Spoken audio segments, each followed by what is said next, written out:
Aristo playing cards produced the Steampunk V1 playing cards, and the V2s will be reviewed next week. This is the front of the tuck box, which has the back design. Normally that's on the opposite side of the tuck box. So now on the back of the tuck box is the front, and you'll see that it says Aristo. It also says Poker Deck, playing cards SPCC, and this design you will also see on one of the ad cards. One side says Aristo Steampunk playing cards. The other says Poker Deck Aristo playing cards. The bottom has USPC ad copy. The top says Aristo, and you get a standard United States Playing Card Company tuck seal. There's nothing fancy about the inside of the tuck box or the inside tuck flaps, so since that's all I can say about the tuck box, let's take a look at the cards inside. Starting with the back design, this one actually really surprised me. For the most part, when you have a deck done in mostly blacks and grays and monochromatic colors, there really isn't a ton of contrast, but this one has enough contrast to where you can really see just about everything that goes on in this clockwork type scheme. One thing that I didn't really like was, one, how thick the borders are. These borders are extremely thick, and for a deck that's more steampunk themed,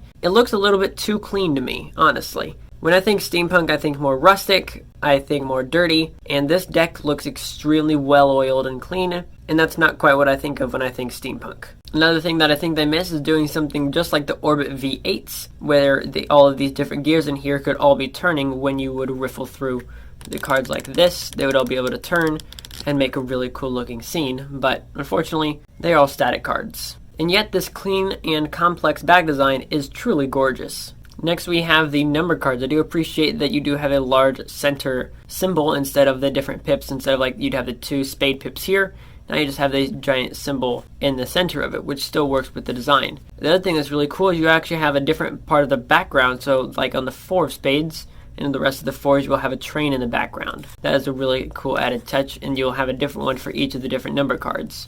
One thing that is a little bit unfortunate, which I do think they could have done a little bit better with, is the fact that all of them are pretty well the same from each, like all the 4s or the 5s or the 6s, they are all going to be the same. So just as a quick example, this 10 of diamonds and this 10 of clubs, the only difference is that the 10s are going from red to black, and the pips underneath change. But that's actually going to be it, which, as I do feel a bit unfortunate, the pips and values have all been changed, just slightly customized, and now you do have this border around the outside, which will make fanning look pretty good, but all things considered, that's not the intentions for this deck. You will also find that every number but the 4s have the name of that number, so you'll have 2 written in those words here, you'll have 3 there, nothing on 4, you'll have 5 in the center here, and all of them have the actual number written out in word form. And then the 4s got left out. The 3 aces also have the same thing, where it says ace on all of them. And honestly, I do enjoy all of them, but the Ace of Hearts is my favorite. You get 2 completely custom jokers with amazing artwork. Probably my favorite part of this deck, which are the court cards. Now, you don't have anything extra showing the fact that it actually says king or queen or jack of diamonds, excluding this upper part here with the value in the indices. But the artwork on each of these cards is honestly one of the best pieces of artwork I've seen on any of the court cards that I have in my collection.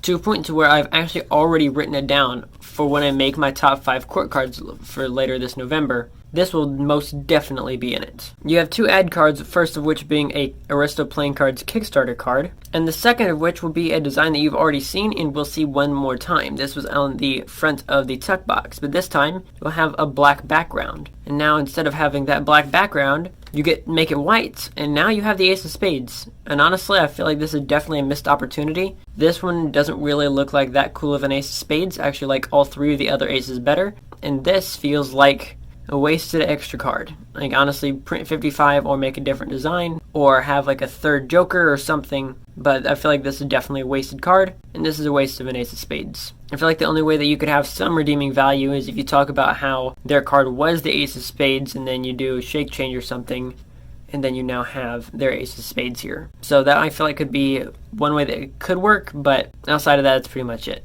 When it comes to Pharaoh shuffling, clearly from top to bottom, it Pharaohs perfectly every other. And then from bottom to top, which is where most USPCC decks struggle, this one, again, Pharaohs perfectly every other. The next thing you want to know about is the stock and the finish of this deck. So when it comes to the stock of this deck, or the paper, it is going to be the premium stock, the thicker stock of the 2 that Bicycle carries. They have the classic and the premium. This one is definitely thicker. It is not crushed. It is most definitely a very thick deck. But when it comes to the feel of this deck, it's actually going to be extremely, extremely nice and snappy. with a good bit of battery as well, so you can actually do pretty much just about anything with this deck. When it comes to under pressure, it'll work great. When it comes to move like backdrop, it's going to work great as well. So you won't really have any problems with any of the moves, excluding the fact of how thick it is. Now, if you're still wondering if you should pick this deck up, let me give you a few pointers. The first thing is that this deck is actually going to be 10% off through this date using code Elijah Myers. Now, it also could depend on what kind of person you are. If you're a magician, I think you technically could use this deck for magic, although because the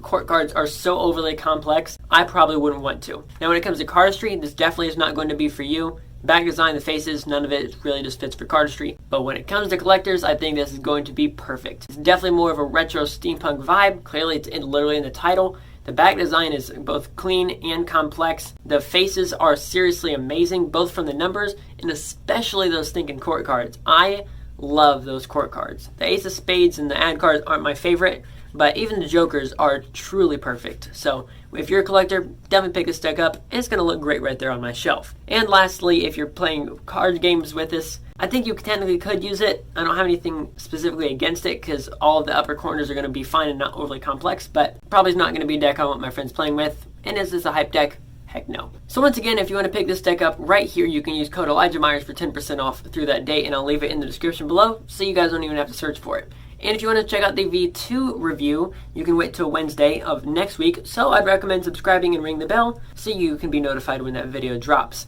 I do a review every single week, and I have a full playlist of deck reviews, which you can check out right there in another video right here. If you want to check out the merch or Patreon, I'll leave it in the description so you can help support the channel with some extra bonus stuff. And I'll catch you guys in the next one. This is Card Perfect, signing off.